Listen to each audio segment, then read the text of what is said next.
Dakar 2017, Peugeot, qui d'autre? 30 ans après sa première victoire au Dakar, Peugeot décroche en Amérique du Sud un triplé et fait preuve de son savoir-faire technologique. Les Français Peter Ancel et Cotret, l'équipage le plus médaillé du Dakar, ont géré au mieux les extrêmes de cette dernière édition, qui étaient les conditions météo, l'altitude et une navigation très sophistiquée. Les Peugeot 3008 DKR de Stéphane Peter Ancel et Jean-Paul Cotret, Sébastien Lobé, Daniel Elena et Cyril Després et David Castera décrochent après les 9000 km de course, traversant le Paraguay, la Bolivie et l'Argentine, les 3 premières places. La catégorie moto a été remportée par le Britannique Sam Sunderland sur KTM 450 Rallye Replica et celle des camions par le Russe Edouard Nikolaev sur Kamaz. Un autre Russe, Sergei Karyakin, gagne la catégorie quad avec une Yamaha 700 Raptor. Une petite analyse du Dakar 2017. Sébastien Loeb, le champion de rallye, et Daniel Elena, pour leur deuxième participation au Dakar, ont impressionné par leur rapide apprentissage.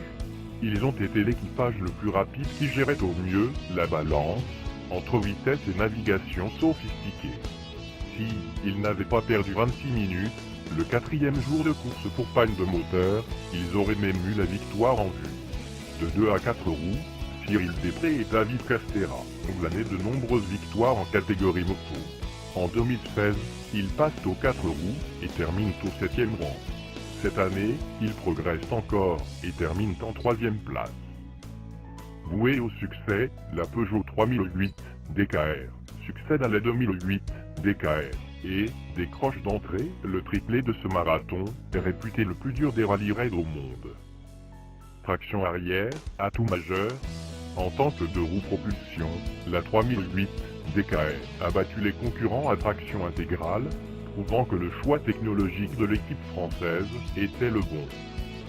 Voiture électrique à l'arrivée. Pour la première fois, une voiture électrique termine la course. L'EcoPower d'Acciona dispose de 340 chevaux et de 6 packs de batterie à charge ultra rapide, ainsi que de panneaux solaires de 100 watts sur le toit. L'équipage espagnol arrive en 57e place. La voiture victorieuse, Peugeot 3008 DKR. C'est un modèle complètement nouveau et succède à la 2008 DKR, avec laquelle Stéphane Peter Ancel a remporté en janvier 2016 sa 12e victoire au Dakar. Le 3 litres V6 biturbo diesel développe 340 chevaux, dispose d'un couple de 800 Nm et de la propulsion. La silhouette s'appuie sur la forme du SUV 3008. Les résultats du rallye Dakar 2017. Premier, Peter Ancel et Cotret, Peugeot 3008 DKR, 26h49 minutes 30 secondes. Deuxième, Lobé Elena, Peugeot 3008 DKR, plus 5 minutes et 13 secondes. Troisième, Després et Castera, Peugeot 3008 DKR, plus 33 minutes et 28 secondes. Quatrième, Elma et Haro Bravo, Toyota, plus 1h16 minutes et 43 secondes. Cinquième, De Villiers et Fonzitsovitz, Toyota, plus 1h49 minutes et 48 secondes.